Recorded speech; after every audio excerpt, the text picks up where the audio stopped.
Hi, I'm Michael Woods, Chief Scientist at the Asian Turfgrass Center. This is a ATC Doublecut where I take another look at some of the topics that I've written about on the blog. And this is a special show. I have a guest for the first time on the ATC Doublecut to also talk with me about some of the topics that are on the blog. I'd like to welcome Andrew McDaniel, who's in Japan now. Andrew, welcome to the ATC Doublecut. How are you doing today? Very well. Thank you, Micah. Glad to be here. Thanks for inviting me on. I have to say that part of the reason why I do some of this audio and video content instead of just writing about the stuff on the blog and putting it out there is because you suggested to me that people might like to listen to some of this stuff, and if they thought it was interesting, they might click through and read it on the website. So thank you for that. A lot of people have told me that they have enjoyed this format of hearing about this stuff. Well, I'm happy to hear that. It's been good. Good. And I suppose you've sometimes watched or listened? Yeah, I listen more than I watch, actually. I thought I would watch more, but I do more than I watch. All right. Well, let's get right into it. Let's have a look at what's new on the ATC website. I'm gonna well, let's see how it goes with having a guest.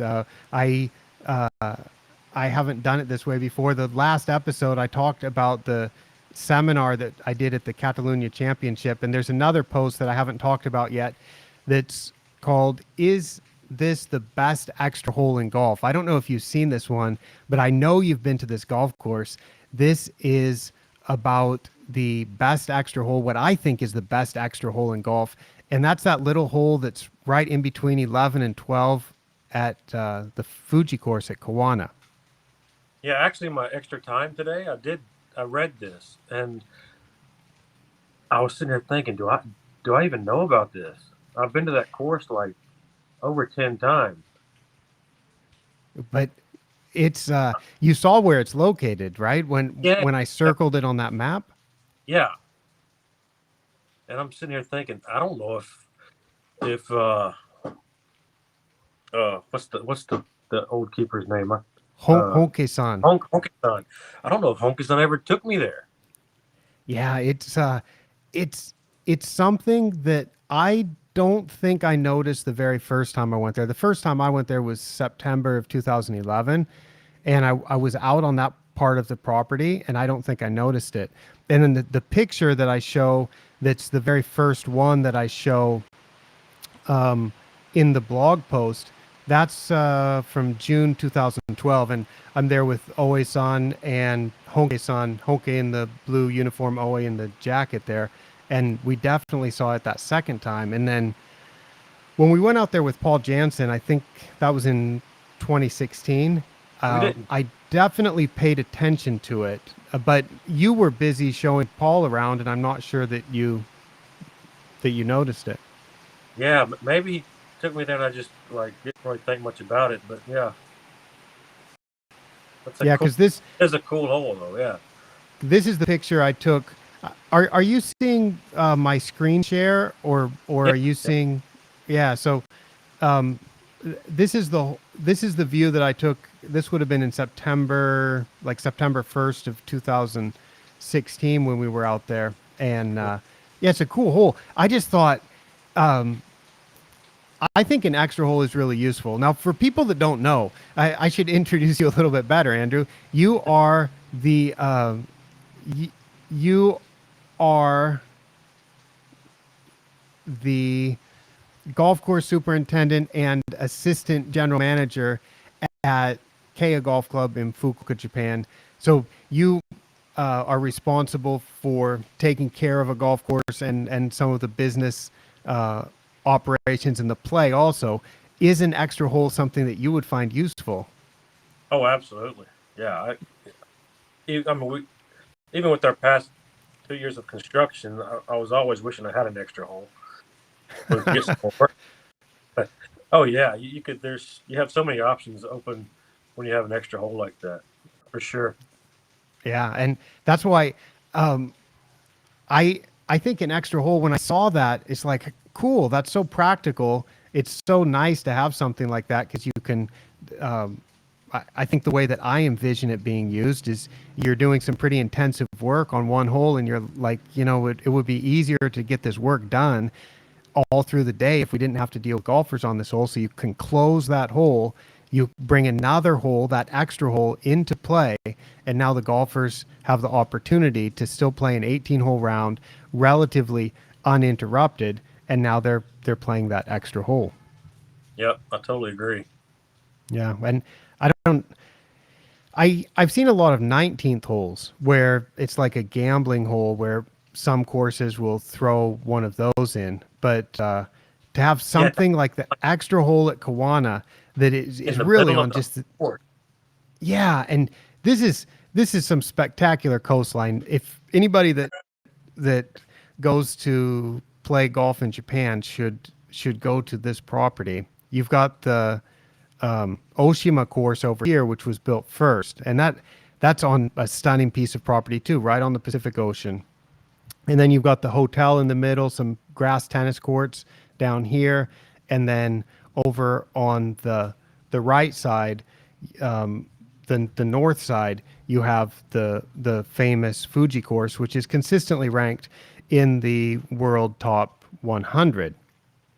Mhm. And in the far right corner, I put a little in orange. I highlighted that and I said best extra hole in golf question mark. And it's right there after you play the long par 5 11th and before you turn back along the ocean on the dogleg left 12th. There's that little par 3 there. And I just think it's kind of like Pebble Beach. You've been to Pebble Beach, and imagine if you'd go up to hole 6. You play the long par 5 on 6 at Pebble Yep. Beach. Imagine if 7 was an extra hole and you just skip that and you go down to 18 and play. And that's the type of property that this extra hole at Kawana is on. It's not quite as spectacular a location as the 7th at Pebble Beach, but it's pretty close. Mhm. Yep. Yep. Yeah. So I don't you've I don't think I've seen a lot of that in Japan. Probably I've seen at various places around the world, but not a lot in Japan. Or yeah, it's just probably not as common as it could be. Yeah, there's normally not enough land to do something like that in Japan. To tell you the truth.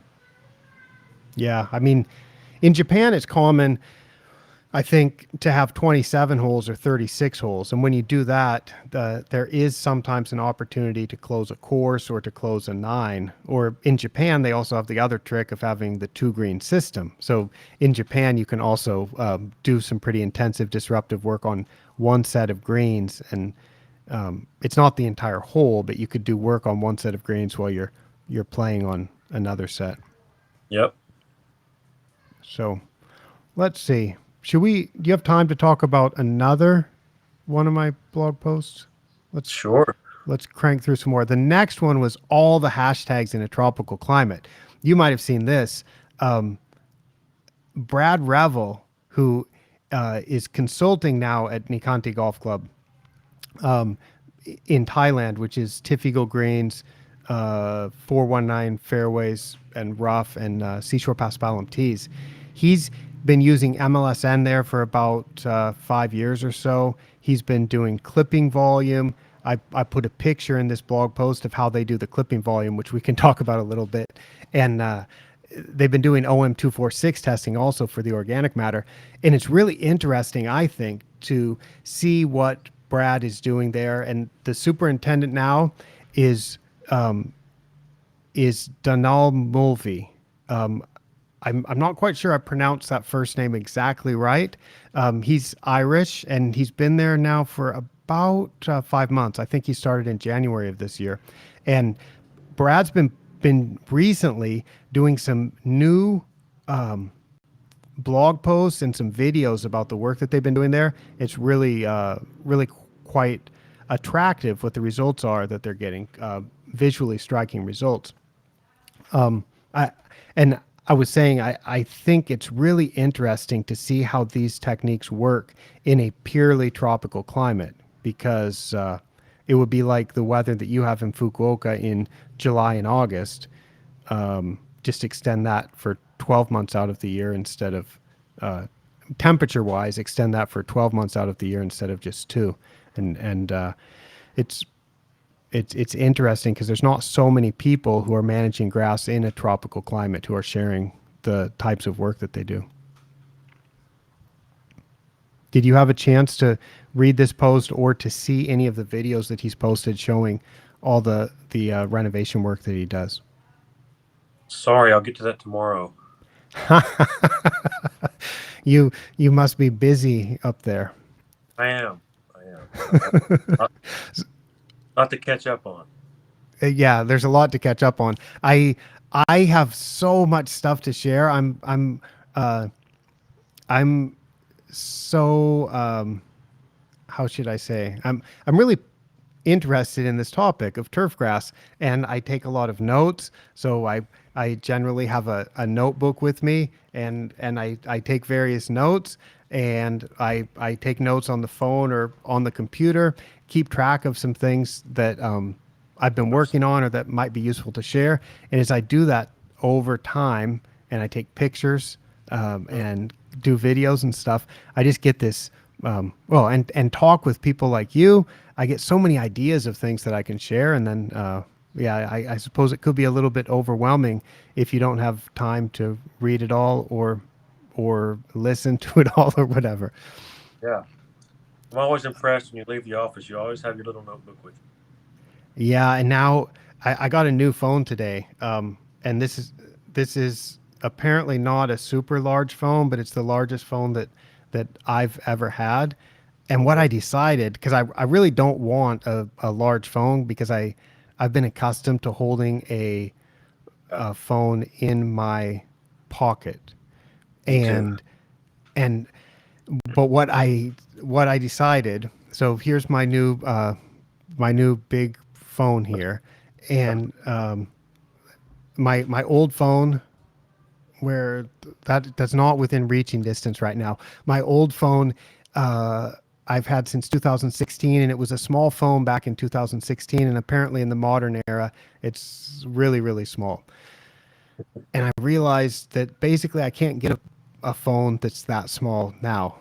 And then I thought, I've always got my notebook with me, and I've got a pen, and maybe I'll need some name cards or something. I thought maybe I'm just going to start carrying a handbag. And if I've got a handbag, so the next time you see me, I may have a handbag or something of that sort to carry all of my material with me. That would look good with your beard. Yeah. Yeah, yeah. Well, I don't know. I'm gonna have to start doing the mustache wax again too, or go to the barber. Yeah. So, can we let's have a look at this picture and do you do you know what we're looking at here? This is from Okay. this is Now, from all the okay, hashtags in a tropical climate. okay, so what they looks like they're drying it out maybe. It looks like that what they've done, the way that they find it easiest to do clipping volume at Nicanti Golf Club, which to me it seems complicated, but for them this is easy, and this is the way that seems to work well. Every greens mower operator, instead of taking a bucket, they take a bag, and that bag is labeled with their particular green number, and they put the clippings into the bag. They don't bother with measuring it. They bring it back to the shop and spread it out, and then so all the bags get lined out from eat one bag from all the different greens, and those bags are labeled, and then they have one person come through and measure the volume of it all at once. Would that be one green or is that one green per bag? That's one. What you're looking at in this picture is one green per bag. And the other thing that I notice with the way that they're managing that Tiff Eagle at Nicanti Golf Club, the clipping volumes are a fraction of what you would tend to get with Yeah. creeping bentgrass, Poa annua, or zoysia greens, or seashore paspalum greens on a regular basis. Yeah, if that's just like a average daily clipping, that's not much at all. No, it's not much at all. And the first time I went to Nicanti, which was, this picture was taken on my third visit. I've been there 3 times now in the past few years. The first time I went there, part of the reason that I wanted to go is because Brad had shared the clipping volume data with me. And I was like, are you guys sure you're not like dividing this by 10 or it like, are you off by a factor of 10 or something? Because I was expecting the clipping volume to be uh, 10, 15 milliliters per square meter per day, which would be, 1.5 up to 2 liters per 100 square meters per day. That's the range that I was expecting. And Hmm. instead, on his sheet, they're 1, 2 milliliters per square meter per day, which is just nothing. And so I wanted to go and see that and make sure that it was right. And then I saw it, and yeah, they're just getting a handful. Yeah, that's good tournament week clipping yields right there. Mm-hmm. And so they're managing those greens typically to try to be at in the morning to be at 10 feet without having to cut it too short. And then Brad's mentioned to me that if they get their clipping volume to be what you would consider to be a tournament week clipping volume, then in the afternoons they have similar green speed also. So Mm. they're doing, I think, primo on a regular basis, and they've got the primo rate is calibrated, and the reapplication interval is calibrated to give them really consistent suppression. So it's interesting because I look at that and go, man, that's no clippings at all. And then they're also doing OM246 and keeping track of how much sand they apply, and then they're measuring OM246 is the measuring the total organic matter by depth.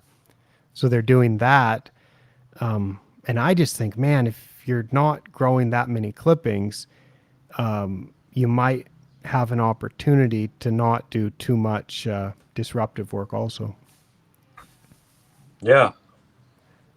And so, fortunately, Brad has shared some videos, and he's got this video that I put at the bottom of that post, which I'm not going to play here, but you can, I'll put a direct link to that in the description to this episode, and you can just click through.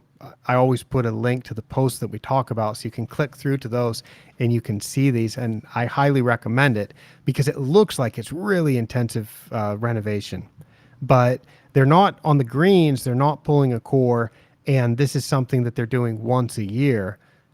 So essentially, they're doing like one single intensive event where they put a substantial amount of sand, do some solid tine aerification. I think this year I'd have to watch this again because I was also watching the 2020 and the 2021 videos that Brad's put up. So Mhm. there's that kind of stuff that's really interesting. And then he's going to be testing the OM246 again, and it will be interesting to see what what comes of that, and if they're able to keep that organic matter under control. Cool. So, oops, sorry, Andrew. It's okay. I meant to take my show. I meant to bring you up onto this and not take you away. So there you are.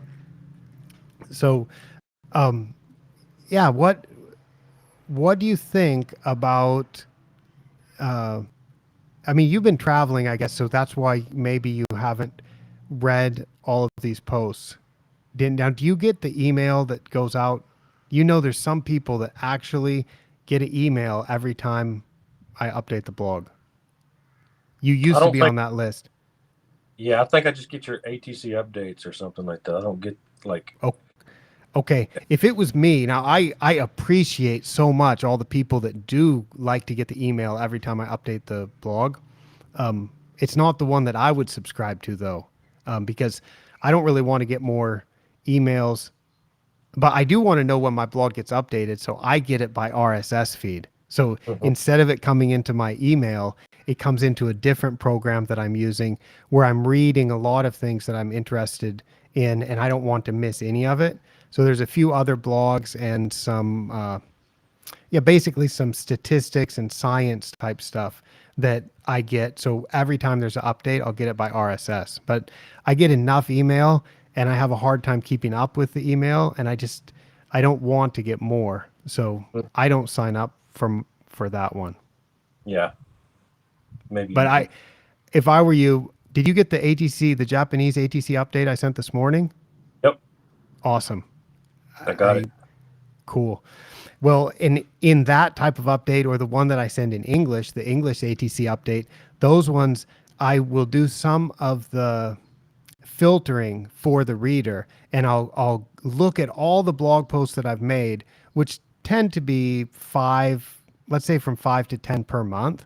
And so in between the times I send the newsletter, which might be 3 months, 4 months, 5 months, I'll look at all the blog posts that I've sent in that time interval and look at the ones that were most popular. And then in those update emails, I will share these were the top three or these were the top five blog posts that got the most views.